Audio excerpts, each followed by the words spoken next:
2600 square ഫീറ്റിൽ ഇരുനില കെട്ടിടമാണ് നമ്മൾ ഇന്ന് കാണാൻ പോകുന്നത്. അത്യാവശ്യം ഫ്രണ്ടേജോട് കൂടി 2-3 കാറൊക്കെ നിർത്താൻ പറ്റിയ പാർക്കിംഗ് സൗകര്യമുള്ള വീടാണ്. പൊറ്റമ്മൽ പാലായി റോഡ് ഏകദേശം 20 മീറ്ററാണ് മെയിൻ റോഡിൽ നിന്ന് വീട്ടിലേക്ക് ദൂരം വരുന്നത്. ഈ വീടിൻ്റെ പ്രത്യേകത 2 എൻട്രൻസ് വരുന്നുണ്ട്. വീടിനുള്ളിലൂടെ ഒരു സ്റ്റെയറും അത് കൂടാതെ പുറത്തും ഒരു സ്റ്റെയറുണ്ട്. അപ്പോൾ വാടകയ്ക്ക് കൊടുക്കുന്നവർക്ക് താഴെയും മുകളിലുമായി സെപ്പറേറ്റായി യൂസ് ചെയ്യാൻ പറ്റും.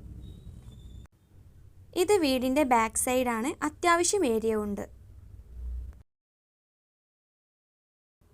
കുടിവെള്ളത്തിന് അനുയോജ്യമായ കിണറുമുണ്ട്. ഇതാണ് kitchen area. Separate work area തന്നെ വരുന്നുണ്ട്. ബാക്ക് സൈഡിൽ അത്യാവശ്യം സ്ഥലം വരുന്നുണ്ട്. ചുറ്റും മതിലോട് കൂടിയ വീടാണ്. താല്പര്യമുള്ളവർ ഈ കാണുന്ന നമ്പറിൽ കോൺടാക്റ്റ് ചെയ്യൂ. Kerala I builders Calicut.